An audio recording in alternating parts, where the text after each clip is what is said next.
The battle, alas, was not going well. He no longer had the stone, and he'd never gotten the core. Lapina wasn't with him, and he was up against Zenobia, out there somewhere, maneuvering the Emperor's forces. The rebels had been outnumbered from the start, and he still had that aching longing for the stone. But that is what it means to be a hero. He would fight his way to Zenobia. He would show her what he was capable of. Just him, with no diabolic accoutrements. He would win, no matter the odds.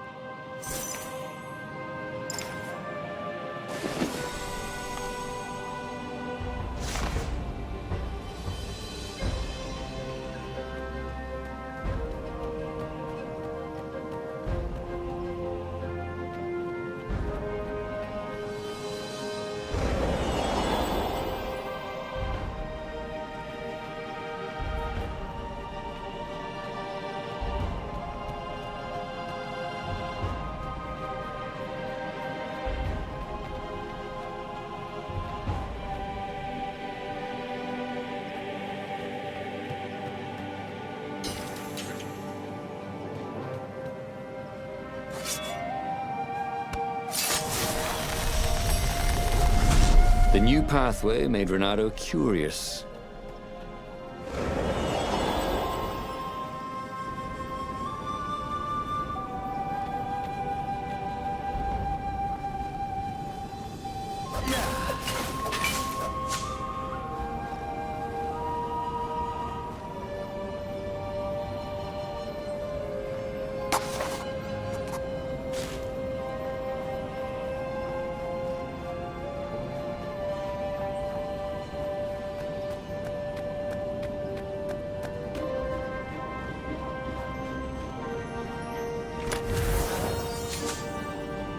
Gem of power. Ooh, he didn't find those every day.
Yes, that was it.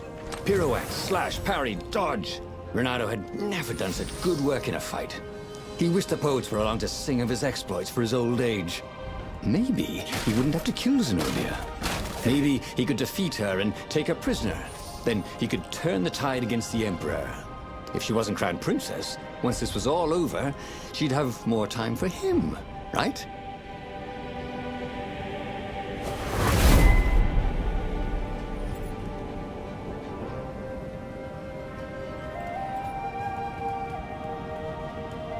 He'd once met a pirate captain. He used hooks to get around his ship. What was his name?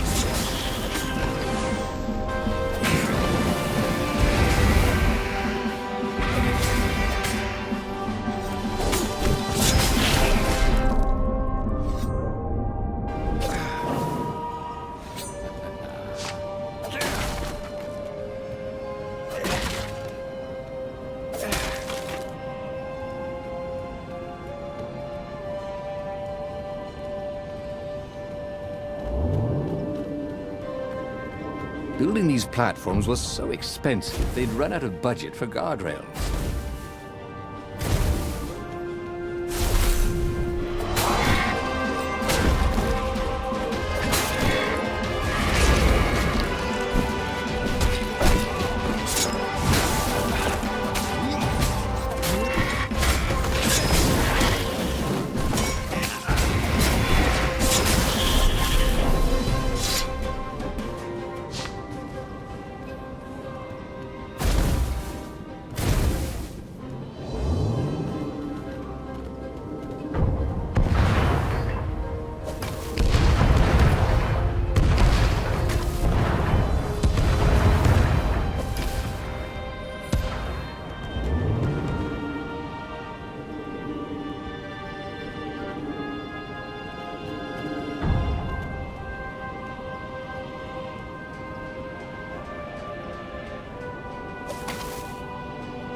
he'd confront the Emperor. Funny that this whole war had come about because the Emperor feared death.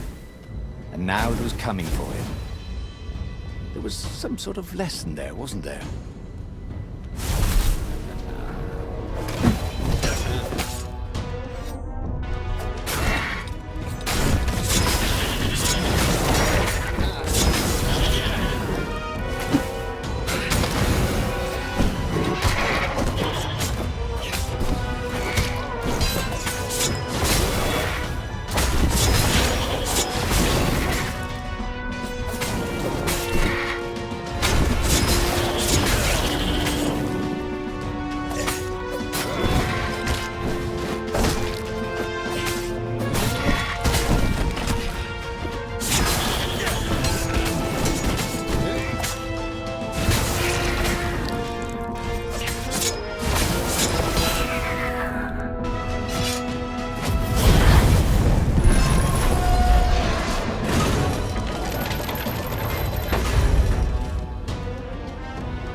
By some miracle, Renato fought his way to the Emperor's ship.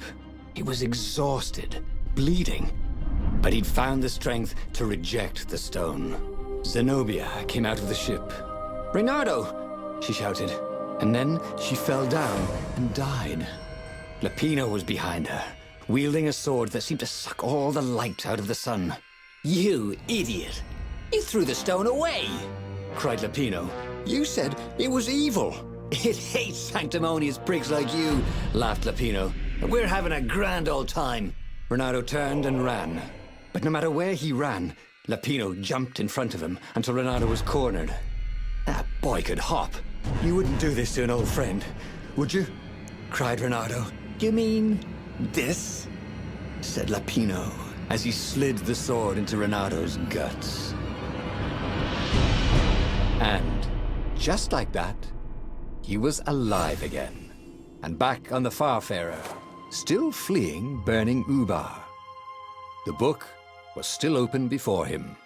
So, the book was a portal. It took you to the future, when your destinies would branch. He had failed and died 3 times, but he'd learned another true thing. Lapino was a traitor. Renato had suspected there was something wrong with the Mad Rabbit, but now he knew there was malice behind his goofiness.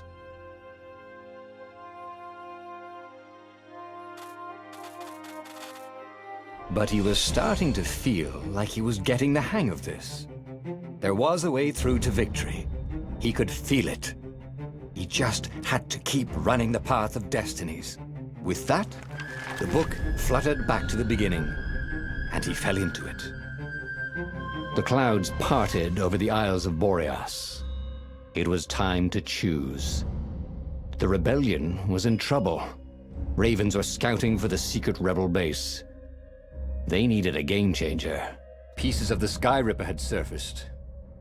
Renato knew that using it could go catastrophically wrong, but he was sure he could figure out how to use it safely.